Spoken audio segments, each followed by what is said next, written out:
ஹிஜ்ரத்துக்கு அழைச்சிட்டு போன அபூபக்கர் ரலியல்லாஹுடைய பயணத்தையும் ஒப்பிட்டு அவர் சொல்லுவாரு, சித்ரத்துல் முன்தஹாங்கிற இடத்துல ஜிப்ரீல் கையை விட்டுட்டு நபியை தனியா போக சொல்லிட்டாரு. ஆனா எங்க அபூபக்கர் அப்படி போகல. எங்க அபூபக்கர் கடைசி வரைக்கும் கொண்டு வந்து இந்த உம்மத்திட்ட ஒப்படைச்சிட்டு தான் போனாங்க. அந்த மதீனா மக்கள்கிட்ட ரசூலை கொடுத்துட்டு தான் போனாங்க. ஓடுறாங்க, ஹதீஸ்ல வருது. முன்னால ஓடுறாராம், பின்னால ஓடுறாரு, வலது பக்கத்துல ஓடுறாரு, இடது பக்கத்துல ஓடுறாரு. ஸல்லல்லாஹு அலைஹி வஸல்லம் நடக்க விட்டுட்டு அந்த ஹிஜ்ரத் பயணத்துல எத்தனை கிலோமீட்டர்?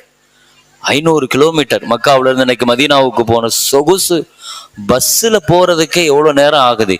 அவருக்கு சொகுசா பஸ்ல போறதுக்கே அவ்வளவு இதா இருக்கு. அப்படிதானே இன்னைக்கு நமக்கு அப்படித்தானே இருக்குது. இவ்வளவு சொகுசா தந்தும் கூட மக்காவுல இருந்து மதீனாவுக்கு போறதுக்கு எவ்வளவு அசௌகரியம் இருக்குது. ஆனா அன்னைக்கு யோசிச்சு பாருங்க, பாதைகள் எப்படி இருந்திருக்கும், கரடு முரடா இருந்திருக்கும். அந்த 500 கிலோமீட்டரை அபூபக்கர் ரலியல்லாஹு அந்த ரசூலை பாதுகாக்கிறதுக்காண்டி கூட்டுட்டு ஓடுறாரு பாருங்க. அந்த ஹிஜ்ரத் பயணத்துல முன்னால போறாரு, பின்னால போறாரு, வலது பக்கம் இடது பக்கம். ஸல்லல்லாஹு அலைஹி வஸல்லம், என்ன அபூபக்கரே ஏன் ஓடுறீங்க, ஏன் இப்படி நடந்துக்கிறீங்க, சின்ன பிள்ளை மாதிரி ஏன் நடக்கிறீங்க? இல்ல யா ரசூலல்லாஹ், முன்னால இருந்து உங்களை தாக்கிடுவானோன்னு பயமா இருக்குது, முன்னால ஓடுறேன். பின்னால வந்து தாக்கிடுவானோன்னு பயமா இருக்குது, பின்னால ஓடுறேன். வலது பக்கம் இடது பக்கம் இப்படி அரவணைச்சு கொண்டு வந்து ஒரு கட்டத்துக்கு மேல ஸல்லல்லாஹு அலைஹி வஸல்லம் கால்ல அப்படியே முள் குத்தி ரத்தம் வடியுது, முதுகுக்கு மேல தூக்கிட்டு ஓடுறாங்க சித்திக் ரலியல்லாஹு. யா ரசூலல்லாஹ், நீங்க அவசரப்படாதீங்க, எது நடந்தாலும் எனக்கு நடக்கட்டும். நான் மௌத்தானா நான் சாதாரண ஒரு முஸ்லிம், நீங்க ஒரு உம்மத் யா ரசூலல்லாஹ், அந்த உம்மத், நீங்க ஒரு உம்மத்து. நீங்க உங்க பாதிக்கப்பட்ட ஒரு சமுதாயம் பாதிக்கப்படும். எனவே உங்களை பாதுகாத்து கொண்டு வந்து நான் ஒப்படைக்கணும் யா ரசூலல்லாஹ்னு சொல்லிட்டு அபூபக்கர் ரலியல்லாஹு, அல்லாஹு அக்பர், அந்த தியாகம் சும்மா சொன்னாங்க. உமர் ரலியல்லாஹு, அந்த சவுர் கொகையில இருந்த நன்மையை எனக்கு கொடுத்துருங்கன்னு சொன்னாங்க. அல்லாஹ் மடியில படுக்க வச்சிருக்கிறாங்க. பெருமானார் ஸல்லல்லாஹு அலைஹி வஸல்லம் தூங்கிட்டு அசந்து தூங்குறாங்க. காலை அடைச்சிருக்கிற அந்த இடம் வழியாக ஒரு பாம்பு ஒண்ணு வர துடிக்கிறது. அபூபக்கர் ரலியல்லாஹுனுடைய கால் அடப்பாக இருக்குது. ஒரு தடவை அல்ல, பல தடவை அல்ல. அந்த பாம்பு அப்படியே அபூபக்கர் ரலியல்லாஹு, தம்பி பேசாம இருக்கணும், பிள்ளைங்களை கொஞ்சம் அப்படி அந்த பக்கம் போக சொல்லுங்க, பிள்ளைங்களை கொஞ்சம் இது பண்ணுங்க.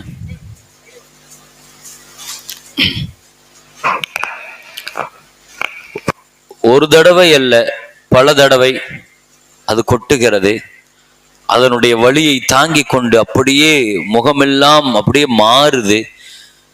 வலி பொறுக்க முடியாம அவர்களையே மீறி கண்களிலிருந்து கண்ணீர் முஹம்மது ஸல்லல்லாஹு அலைஹி வஸல்லத்தினுடைய கன்னத்தில் பட்டு தெரிக்கிறது. தூங்கி கொண்டிருந்த ஸல்லல்லாஹு அலைஹி வஸல்லம் விழித்தார்கள். என்ன அபூபக்கரை அழுகிறீங்கன்னு கேட்டாங்க. காலை விளக்கினார்கள். காலை விளக்குனாங்க. ஒரு பாம்பு ஒண்ணு உள்ளே வர நினைத்தது. ஸல்லல்லாஹு அலைஹி வஸல்லத்தை பார்த்த உடனே அது போயிடுச்சு.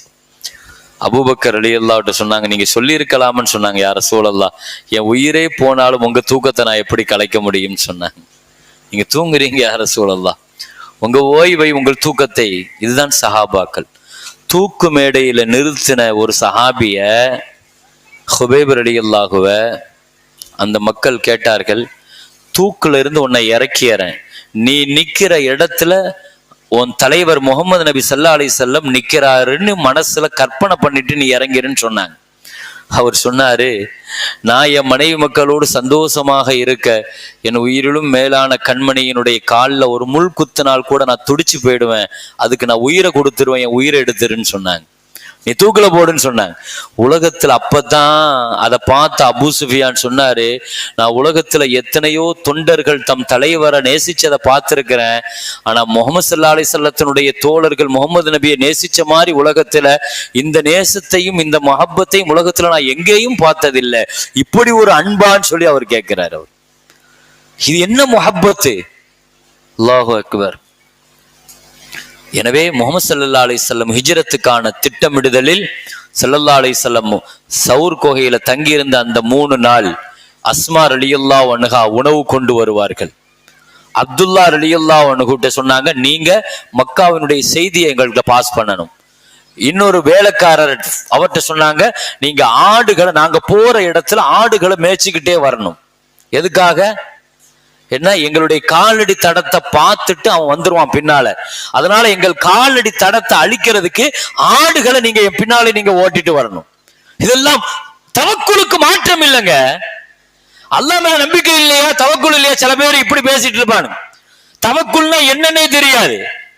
ஒட்டகத்தை கட்டி போட்டுட்டு தான் அல்லாஹ் மேல நம்பிக்கை வைக்கணும். ஒட்டகத்தை கட்டி போட்டுட்டு தான் அல்லாஹ் மேல நம்பணும். இவரும் அல்லாஹ்வை நம்புறோம், அல்லாஹ் மேல நம்பிக்கை வச்சிருக்கான், பேசாம இருப்பேன். உமர் ரலியல்லாஹு சில பேர் பள்ளிவாசல்ல உட்கார்ந்து இருந்தான். அவனை கூப்பிட்டு கேட்டாங்க, நீங்கெல்லாம் யாருப்பான்னு கேட்டான். மன் அன்தும், நீங்கெல்லாம் யார்? நாங்கெல்லாம் முத்தவக்கில், அல்லாஹ் மேல தவக்குல். நீங்களாம் சம்பாதிக்க போக மாட்டீங்களான்னு கேட்டாங்க. இல்ல, நாங்க அல்லாஹ் மேல தவக்குல் வச்சிருக்கிறோம். நீங்க முத்த வக்கீல் கிடையாது, முத்த அக்கில். நீங்க பூரா சாப்பிடுறவனும், இவனோட பூரா அடிச்சு விரட்டுனாங்க உமர் ரலியல்லாஹு. பள்ளிவாசல்ல இவங்க பூரா நினைச்சு அடிச்சு விரட்டு. சம்பாதிக்க போகாம நான் அல்லாஹ் மேல நம்பிக்கை வச்சிருக்கிறேன், அல்லாஹ் தருவான். இது தவக்குல் கிடையாது. காலையில வெள்ளன எழுந்திருச்சு ஒருத்தர் ஆட்டஞ்சாட்டமா போனாரு. ஸல்லல்லாஹு அலைஹி வஸல்லம் சஹாபாக்கள் சொன்னாங்க, யா ரசூலல்லாஹ், எப்படி பாருங்க, நல்ல பிசிக்கலி ஃபிட்னஸா இருக்கிறாரு, நல்ல ஜிம்பாடியா இருக்கிறாரு, இவர் மட்டும் போர்க்களத்துக்கு வந்தால் எவ்வளவு சந்தோஷமா இருக்குனாங்க. ஸல்லல்லாஹு அலைஹி வஸல்லம் சொன்னாங்க, அவரை கூப்பிட்டு கேளுங்க, அவர் கூட குடும்பத்துக்கு சம்பாதிக்க போறாரு, அவரும் ஃபீ சபீலில்லாஹ் தான், அல்லாஹ்வுடைய பாதையில தான் போறாருன்னாங்க ஸல்லல்லாஹு அலைஹி வஸல்லம். மனைவி மக்களை காப்பாத்துறதுக்கு வியாபாரத்துல போய் உட்கார்றாரு, அவரும் ஃபீ சபீலில்லாஹ்ங்கறாங்க, அல்லாஹ்வுடைய பாதையில தான் போறாரு.